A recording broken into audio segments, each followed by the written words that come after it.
Now let us solve few questions based on arithmetic progression.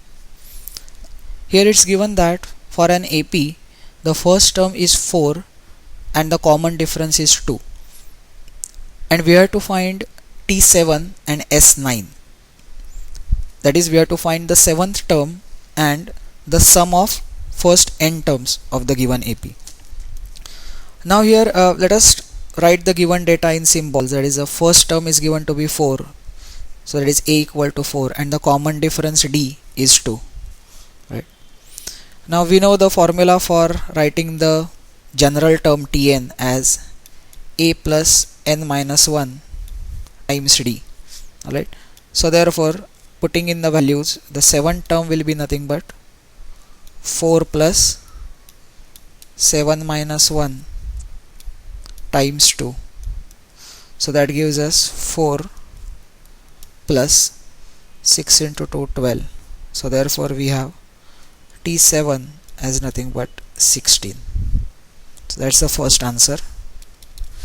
Now we have to calculate the sum of first 9 terms. So that means here n is equal to 9. Right.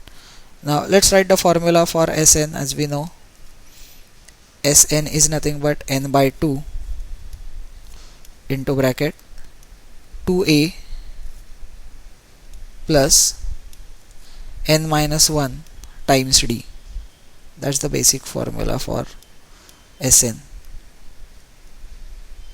Alright, so putting in the values here, n by 2 is nothing but 9 by 2.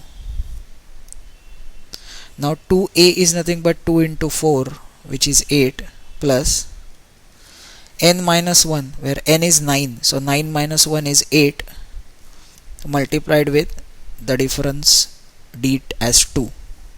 Okay, so that in the bracket we get 8 plus 16, which is 24.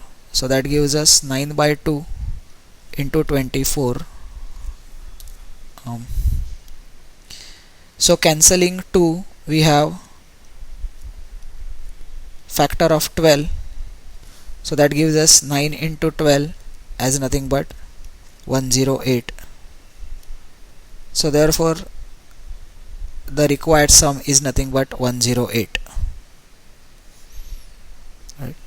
Now let's go ahead to the next question.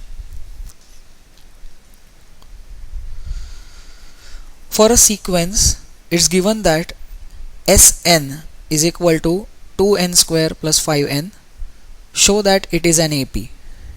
Right. Now here, to show that it is an AP, we have to show that the difference between two consecutive terms is a constant. That means it does not depend on n, that is a term number. Alright. Now how do we make use of the given data? That is, we are given the formula for sum of n numbers or n terms in terms of n. Right. So here, if we consider, say for example, the terms in general, that is t1, t2, t3, t4 dot dot dot, we will have tn minus 1 and tn. Okay, so we have n terms. So sum of n terms, that is Sn, is nothing but sum of first n terms, that is Sn, as shown here.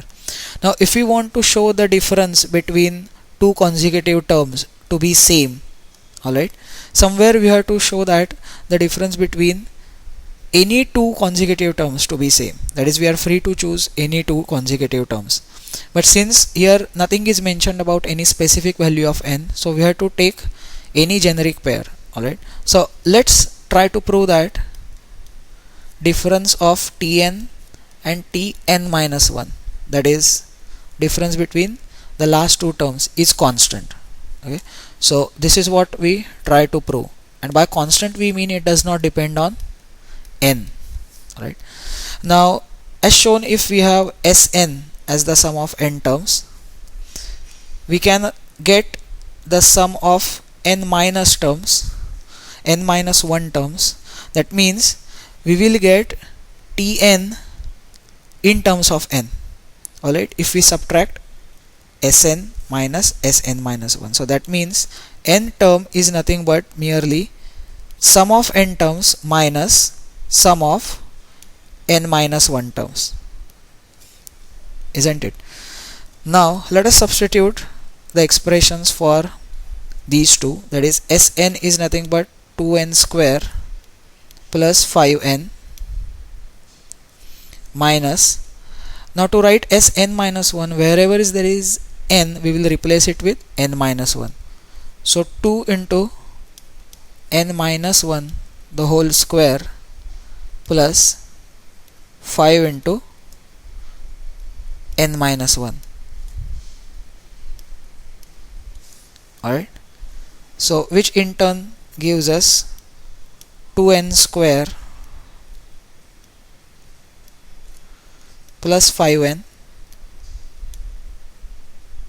minus, now into bracket, whenever we open the square we have n square, which when multiplied with 2 gives us 2n square,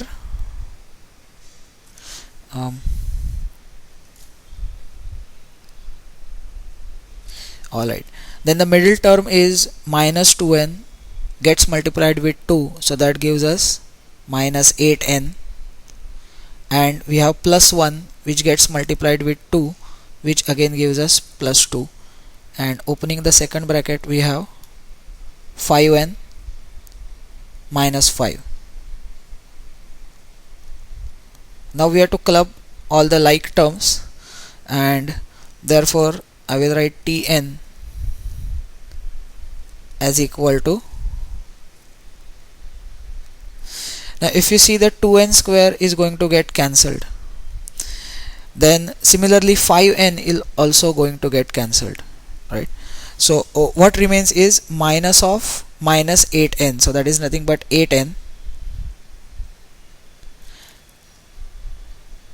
and we have 2 minus 5 which is minus 3, and when it comes outside the bracket that becomes plus 3.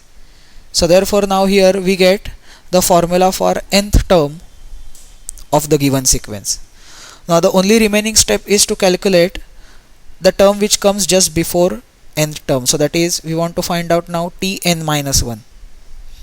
Now since we have got the formula for any term in general, we can easily calculate Tn minus 1 as wherever there is n we will replace it with n minus 1, so that gives us 8 into n minus 1 plus 3.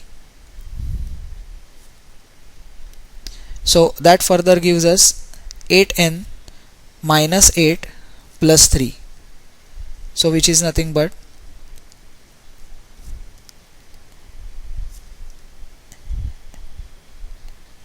8n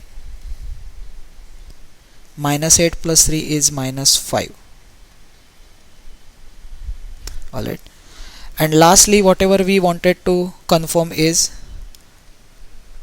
the difference between the consecutive terms should be constant. So let us see what do we get. We have to find out Tn minus Tn minus 1. Alright, so that is Tn minus Tn minus 1.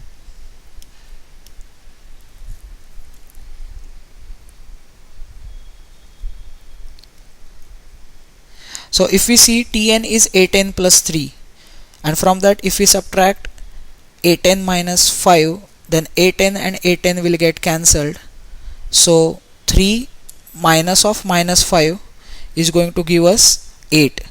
So that means here we observe that the difference between Tn and Tn minus 1 is 8, which is a pure constant. It does not depend on n. So therefore we have proven that consecutive terms have the difference of 8, which is constant. Therefore the given sequence is an arithmetic progression.